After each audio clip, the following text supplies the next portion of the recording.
কথা বলা মানায়, তোর কথা বলা শোভা পায়, কিন্তু আমাদের কি মানায়? আমাদের মানায় না। আমরা গোয়ালার ছেলে, আমরা রাখাল ছেলে। কানাই রে, তোর অপেক্ষা করে পথপানে চেয়ে আছি। আজকে মনে মনে ভেবেছিলাম, আমরা তোকে ছাড়া বসতে চলে যাব। কিন্তু কি হলো কি জানিস কানাই? যেই না ধেনুর পাল তরিতে হাতিয়ে দিলাম, অমনি আমার উঠে যাওয়া হলো না। কেন জানিস? আগে যত চালাই ধেনু পিছু পানি ধার, আগে যত চালাই ধেনু পিছু পানি ধার, আগে যত চালাই ধেনু পিছু পানি ধার, নাকি রয়ে চাঁদ মুখ নাগিনী তোমার, চাঁদ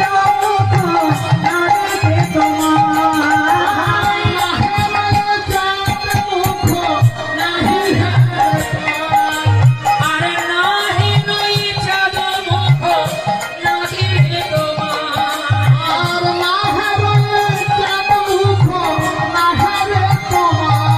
তারা কেউ উঠে যায় না, কেউ বলতে যায় না, কানাই বদল রাজে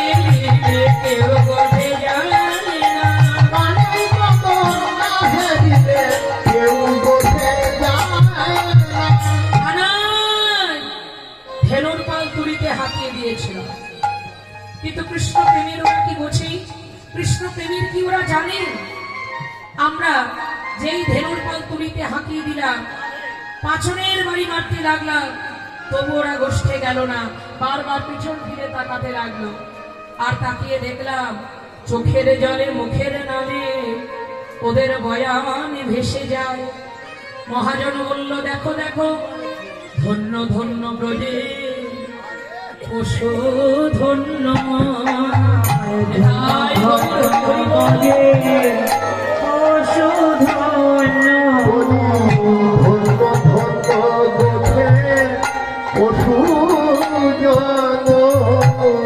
ধন্য ধন্য ব্রজে পশু ধন্য। ধন্য ধন্য বলে পশু ধন্য। আমরা মানব হয়ে হলাম কৃষ্ণ ভজন শূন্য। ধন্য ধন্য ব্রজে পশু ধন্য।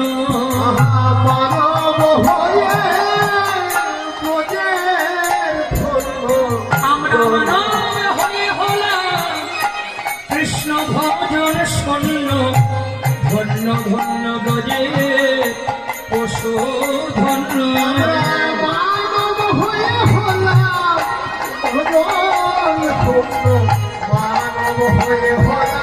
ধন্য ধন্য ব্রজে পশু ধন্য।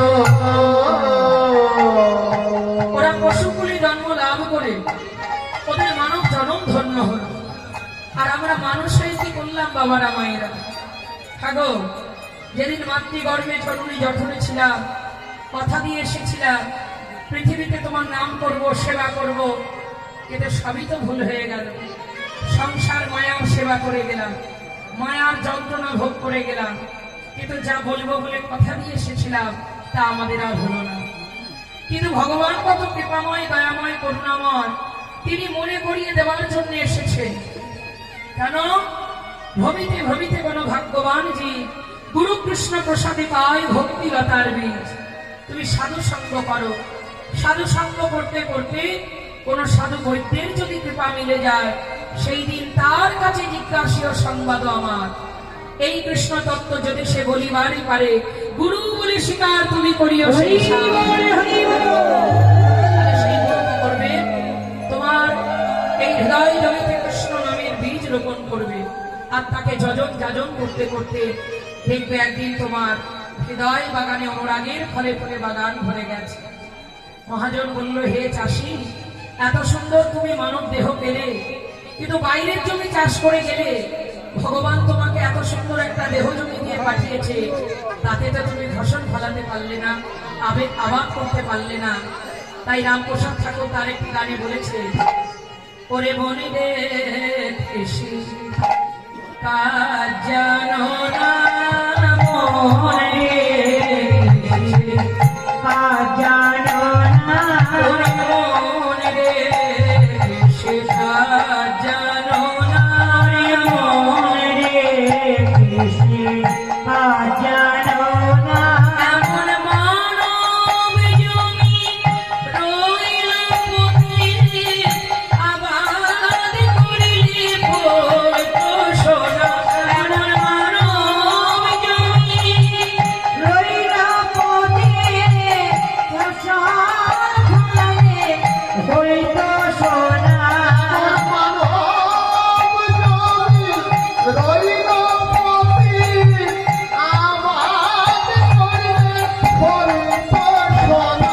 এমন মানব জমি রইল পথে, আবাদ করিলে ফল তো সোনা।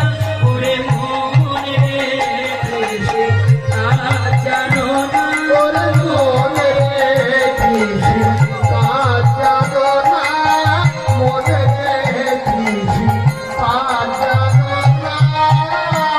বিশ্বমান জগতে চাষি, তুমি জমিতে কত ফসল ফলাও আর সেই জমির ফসল বাজারে বিক্রয় করো, তাতে কি হয় না তোমার টাকা হয়, বাড়ি হয়, গাড়ি হয়।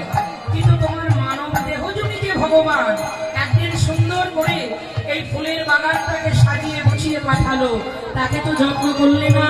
আর অযত্ন করলে কি হয় মা, বাগানের হাল আবর্জনা লতা ঘাস পাতায় ভরে যায়, আবর্জনায় ভরে যায়।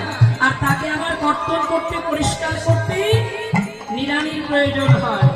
তাই আমাদের দেহ জমিটা আবাদ হয়ে পড়ে আছে, মানে দেহ জমিটা আমাদের এখানে আগাছা কোগাছা পরিপূর্ণ হয়ে আছে, সেখানে চাষ করতে হবে। চাষ করতে গেলে গুরুচরণ আশ্রয় করতে হবে। গুরুদেবের কাছে গেলে কি হবে না, গুরুদেব কৃষ্ণ নাম শ্রুতিবন্তের দ্বারা, শ্রুতিরন্ধ্রের দ্বারা তোমার এই হৃদয় জমিতে রোপণ করবে। আর সেই বীজ যজন যাজন করতে করতে, আদর যত্ন করতে করতে একদিন দেখবে হৃদয় বাগানটা অনুরাগের ফলে ফলে বাগান ভরে গেছে। এবার জমিতে ফসল তো ফলালেই হবে না বাবা, ফসল যে হবে তাকে তো রক্ষণাবেক্ষণ করতে হবে। তা রক্ষণাবেক্ষণ করার জন্য চাষি কি করে না, বেড়া দেয়, তাই না? তা আমাদের দেহ জমিতে যদি অনুরাগের ফলে ফুলে বাগান ভরে যায়, তাকে রক্ষা করবো কি করে? তা রামপ্রসাদ ঠাকুর তো মাতৃভক্ত, তা তিনি বলছেন, কালী নামে দাউরে বেড়া, ফসলে প্রচুর ফলে না।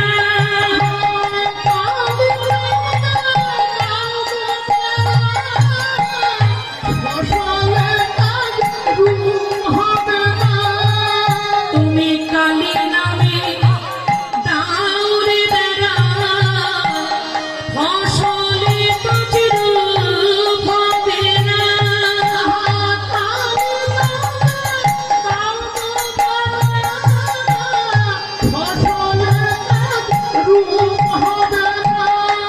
এতে মুক্ত কেশী শক্ত বেড়া, তার কাছেতে জমে ঘেঁষে না। এতে মুক্ত কেশী শক্ত বেড়া, তার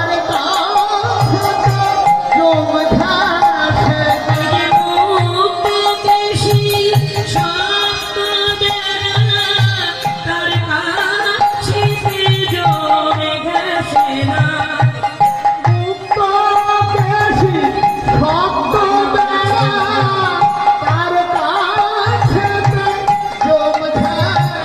ওরে মন রে কৃষ্ণ